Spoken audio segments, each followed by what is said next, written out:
Sunita Williams ಭೂಮಿಗೆ ಬರಲು ಕ್ಷಣಗಣನೆ ಶುರುವಾಗಿದೆ. ಬರೋಬ್ಬರಿ 9 ತಿಂಗಳ ಬಾಹ್ಯಾಕಾಶ ವಾಸಕ್ಕೆ ಕೊನೆಗೂ ಮುಕ್ತಿ ಸಿಕ್ಕಿದೆ.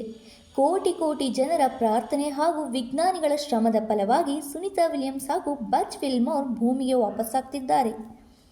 ಅಮೆರಿಕಕ್ಕೆ ಇಂದು ಬಂದು ಇಳಿದರೆ ಭಾರತದ ಇದನ್ನು ಕಾಣಲು ನಾಳೆ ಬೆಳಗ್ಗಿನವರೆಗೆ ಕಾಯಬೇಕಿದೆ. ಕೋಟಿ ಕೋಟಿ ಭಾರತೀಯರು ಮಾತ್ರವಲ್ಲದೆ ಇಡೀ ವಿಶ್ವವೇ ಈ ಕ್ಷಣಕ್ಕಾಗಿ ಕಾದು ಕುಳಿತಿದೆ. ಅಂತಾರಾಷ್ಟ್ರೀಯ ಬಾಹ್ಯಾಕಾಶ ನಿಲ್ದಾಣಕ್ಕೆ ತೆರಳಿ ಅಲ್ಲಿ ಲಾಕ್ ಆಗಿರುವ ಸುನಿತಾ ವಿಲಿಯಮ್ಸ್ ಹಾಗೂ ಬಜ್ ವಿಲ್ಮೋರ್ ಭೂಮಿಗೆ ಆಗಮಿಸುವ ಕ್ಷಣ ಹತ್ತಿರವಾಗಿದೆ. ಸುನಿತಾ ವಿಲಿಯಮ್ಸ್ ಹಾಗೂ ಬಜ್ ವಿಲ್ಮೋರ್ ಅವರನ್ನು ಯಶಸ್ವಿಯಾಗಿ ಭೂಮಿಗೆ ವಾಪಸ್ ಕರೆತರುವ ಕಾರ್ಯಾಚರಣೆ ಶುರುವಾಗಿದೆ.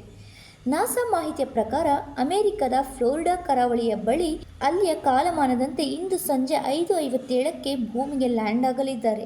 ಭಾರತೀಯ ಕಾಲಮಾನಕ್ಕೆ ಹೋಲಿಸಿದರೆ 9 ಗಂಟೆ ವ್ಯತ್ಯಾಸವಿದ್ದು ಬುಧವಾರ ಬೆಳಗಿನ ಜಾವ 3:27 ಬಂದು ತಲುಪಲಿದ್ದಾರೆ.